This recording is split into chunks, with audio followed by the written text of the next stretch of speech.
Le coup de marteau. Bonjour Didier, Bonjour Clémence, je vous bonjour à appelle tous. Didier aujourd'hui. C'est très osé, n'est-ce pas? Alors, Ah chroniqueur là là, talkien, ancien patron de Sud Radio et vous avez votre aujourd'hui QR code, j'espère, parce que pour m'appeler Didier, il faut oui, un QR code. oui, Ouais. je vais le chercher très profond dans mon sac. Vous êtes en colère aujourd'hui? Oui, enfin, je suis dans une colère froide, hein, on est tous un peu en colère, mais c'est vrai qu'hier, 10 juillet, M. Macron a signé Mmh. la fin de la démocratie française, hein, d'un seul. Qu'est-ce qui s'est passé? J'ai écouté Régis et Alexandre dans des débats toujours intéressants. Il y a une petite différence et j'y viendrai. Qu'est-ce qui s'est passé? Premier tour, bon d'abord, M. Macron a dissous dans des conditions calamiteuses. Il a fait un coup de jarnac, un coup de poker comme d'habitude. Il n'avait pas de majorité, une majorité relative. De toute façon, il s'en moque parce qu'il n'a pas de surmoi, il n'est préoccupé ni par les Français ni par sa majorité. Maintenant, il a fait ce qu'il avait à faire. Quoi qu'il arrive, il se maintiendra et il nous l'a même dit, il nous a avertis. Pas de majorité, mais Monsieur dissous, parce qu'il n'était pas content, le roi n'était pas content, le roi Tellet, des résultats des élections européennes. Oui. Et il l'a dit lui-même, hein, il a dit oh, tout ce que je fais depuis 7 ans, hein, je travaille jour et nuit, oh, c'est ingrat, donc je dissous. Une petite vengeance personnelle minable exercée sur le peuple français qu'il a en horreur, parce qu'il n'aime pas la France, il n'aime pas les Français. C'est factieux, c'est séditieux, c'est bon à rien, ces gens qui ne sont rien, qui ne travaillent pas, n'ont qu'à traverser la rue. Regardez, moi j'ai un costard et je suis dans la transcendance. Un fou, un fêlé de la cafetière, que M. Hollande et M. Jouyet, c'est-à-dire la haute fonction publique, ont mis là. Et maintenant, ils sont en train de râler, soi-disant. Ouais, Il de va y revenir. regretter, ouais. Enfin, Ouais, c'est enfin bon. ouais. Alors, donc, il dissout, pour ne pas que les oppositions puissent faire campagne. Hein. Il faut bien comprendre ça, quoi. Dans l'urgence. Et patati patata, patatras, voilà que la gauche qui était divisée fait le nouveau Front populaire. OK. Premier tour, le Rassemblement national arrive largement en tête.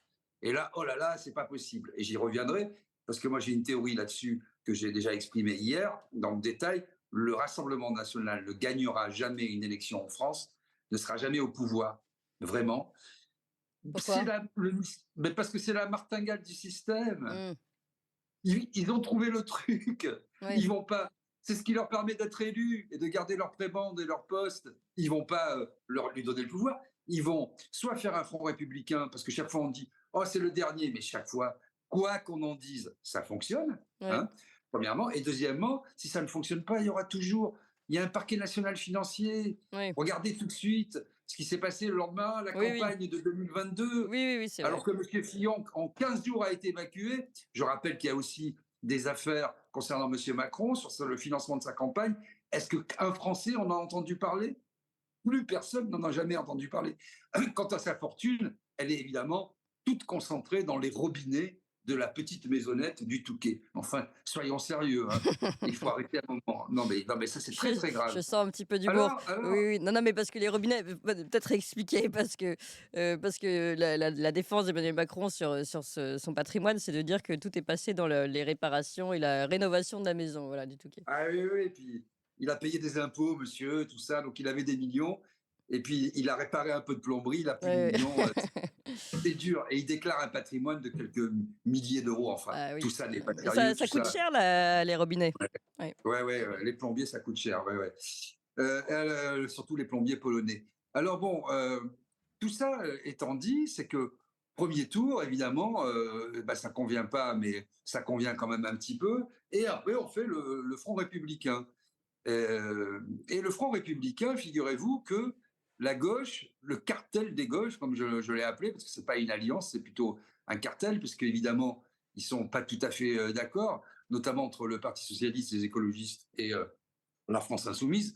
Dans une moindre mesure, le Parti communiste français, qui n'existe plus tout à fait, même s'il a encore une implantation locale assez forte. Donc, qu'est-ce qui se passe? La gauche arrive en tête. Hein. Et qu'est-ce qu'on nous dit aujourd'hui? Ah non, mais ils ont pas. Il y a personne.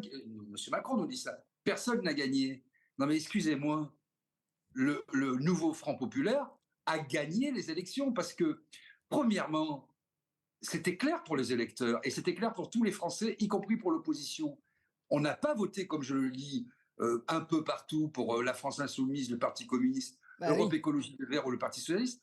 Les gens qui ont voté à gauche, ils ont voté pour une coalition. Et les règles du jeu étaient claires. Premièrement. Deuxièmement, il y a eu un front républicain. Monsieur Darmanin, Madame Borne et d'autres, Édouard Philippe, qui a voté communiste, etc. Ils ont bien bénéficié, excusez-moi, du front républicain pour être Heu, élus ou réélus. Hein. Et une fois que le front républicain, alors qu'il y a des gens qui ont une part infinitésimale dans la politique française, comme les gens de droite, c'est-à-dire les républicains, qui sont la portion congrue de l'Assemblée nationale, ils ont été réélus grâce aux voix de la gauche. Ils ont fait alliance contre le Rassemblement national. Et après, ils disent c'est à nous de diriger le pays. Monsieur Macron doit nommer un Premier ministre issu des rangs de la droite. Mais on se pince. Bah oui, oui. Qu'est-ce que c'est que cette histoire mais Mais le bon, problème, Didier, vous dites ouais, allez-y, continuez. troisièmement, et je vais finir Allez-y, là-dessus, en allez-y. tout cas, les 3 points. Troisièmement, comme l'a dit Régis, nous sommes dans un scrutin uninominal majoritaire à 2 tours. Mais enfin, c'est quoi ces histoires? Il n'y a pas de proportionnel.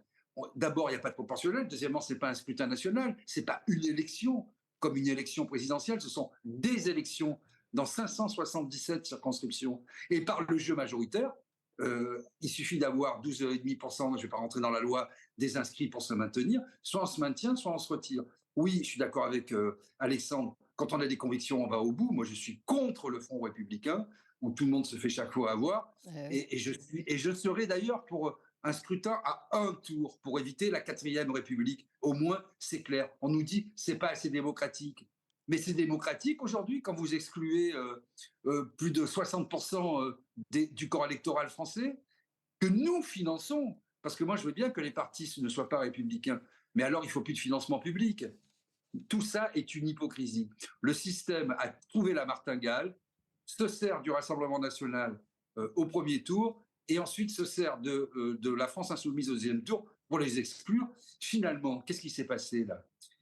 Ils entérinent le fait que, je l'avais dit il y a quelques mois, quelques années, un jour, nous passerons des élections. Mmh. Là, les élections, c'est finalement, que nous dit M. Macron par sa lettre, c'est pas Baden-Baden, c'est Baderne-Baderne. Hein. On ne sait pas trop ce qu'il fait, il est à l'OTAN, très bien, grand bien lui fasse. Il nous dit votez ce que vous voulez, je m'assois dessus, je n'en ai rien à faire. Oui. C'est la fin de la démocratie, même pas représentative, c'est la fin de la démocratie tout court. Alors, si on ne veut pas, parce que je lis aussi le nombre de voix, le Front National, le Rassemblement national fait 10 millions de voix, etc. Plus, C'est oui. aussi un trompe-l'œil. C'est aussi un trompe-l'œil. Il faut bien être conscient de ça. C'est-à-dire, si vous vous maintenez dans 577 circonscriptions hein, et que vos compétiteurs en face, au moins 2 d'entre eux sur les 3 se retirent, évidemment, vous allez cumuler le nombre de voix par circonscription parce que vous avez plus de candidats. Ça ne veut pas dire que votre poids, même s'il y a eu un premier tour dans la politique française, est infiniment supérieur. Il est sans doute un peu supérieur, mais parce que les gens me mettent chaque fois, notamment sur les réseaux sociaux et sur Twitter, cette espèce de schéma où on vous dit regardez, Rassemblement national, première voix. Oui, mais on n'est pas dans un scrutin proportionnel, on n'est pas dans une élection et ça se passe par circonscription. Il faudrait quand même que les uns et les autres ouvrent un peu un bouquin de droit constitutionnel pour lire les rudiments, un petit Dalloz, hein, il y en a à 14 €, hein, et, comprendre comment fonctionnent les institutions, parce que c'est plus possible de raconter n'importe quoi Oui, comme non, mais ça. là, pardon, mais on n'a même pas besoin de comprendre comment fonctionnent les institutions. On comprend très bien quand on se fait tout savoir. C'est surtout ça, hein. Ça, pas besoin de ça. Il faut juste ouvrir les yeux. Le problème, c'est qu'aujourd'hui, toute la classe politique se sert très bien de ce petit jeu que vous venez de raconter et que Voilà. finalement, eux n'ont pas envie de changer les choses. Et ceux qui veulent changer les choses, c'est le peuple français, mais il n'est pas écouté, c'est tout. Donc finalement, ça va continuer comme ça. Il n'y a pas de raison. Il n'y a pas de raison, et si vous voulez, la classe politique française a eu des occasions, parce qu'on nous dit tout est bloqué, c'est impossible. Non, non, non, non, non, non, non, non, rien n'est bloqué.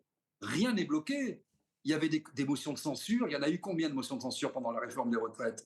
La réforme des retraites, il y avait 91% des actifs, excusez du peu, et 72% des Français jusqu'au bout qui étaient contre. Il a fallu faire des manœuvres, jusque y compris par le Conseil constitutionnel et le Conseil d'État, qui sont les derniers finalement garants de la majorité présidentielle, on croit rêver, pour imposer après les 49.3 la réforme des retraites, les motions de censure, chacun les a votées dans son petit coin. Ah ben moi je veux pas m'allier avec le Rassemblement national, hein, comme si c'était un programme de gouvernement, comme si une motion de censure était une plateforme. Enfin là aussi il faudrait arrêter de prendre les Français pour Ouais. des idiots.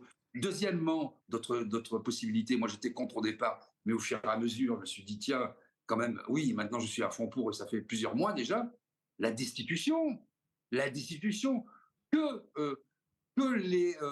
pourquoi les groupes qui se soi-disant dans l'opposition ne se rassemblent pas aujourd'hui pour exiger la destitution de M. Macron, alors même qu'ils sont là pour un an et que même si on voit bien qu'il y a, nous, tout le monde me dit ah oui, mais ça sera ingouvernable, il y aura des motions de censure, et bien que l'Assemblée nationale s'organise puisqu'elle est là pendant un an et Bah qu'elle ne oui. peut plus être dissoute. C'est le seul point, c'est le seul avantage d'un régime parlementaire qui est plutôt un régime présidentiel, mais pour le coup, Oui. l'Assemblée nationale peut avoir le Jouer dernier avec mot. vos droits, tant qu'à faire. Non, mais voilà. Et donc là, qu'est-ce qu'ils font? Comme ça a été dit avant moi, ils sont là tous à tendre la main, la Mmh. sébile. Monsieur Macron, avec les écrouelles, là, nommez-moi, s'il vous plaît. Oui. Chacun, il y a plus de candidats à Matignon que de militants dans leur parti parfois. Mmh. Mais c'est ahurissant.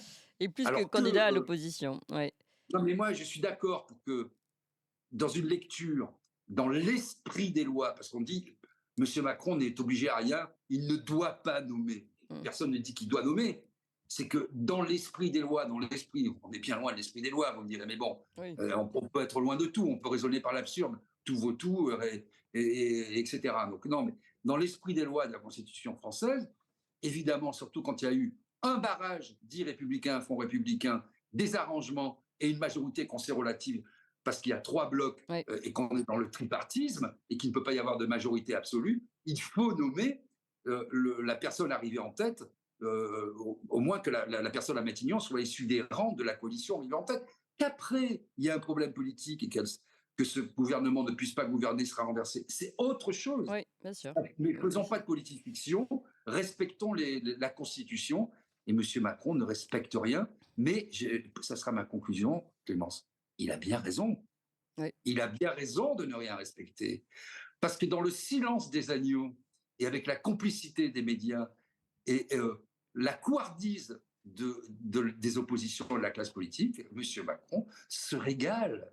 Oui. Il joue sur du velours, tapis rouge, Bah, bien sûr. un Ah père oui, et vous avez gagne. raison. Et ça continuera tant que M. Macron décidera que ça continue, tant que les gens, Se tant que laisseront faire tant que la les démocratie ouais. dite représentative ne se rassemblera pas pour faire échec à cet instable qui nous fait tant de mal. Et ben, à nous de leur faire pression. Merci beaucoup, Didier Maïsto. Je rappelle, ancien Merci patron, de Clémence. Sud Radio.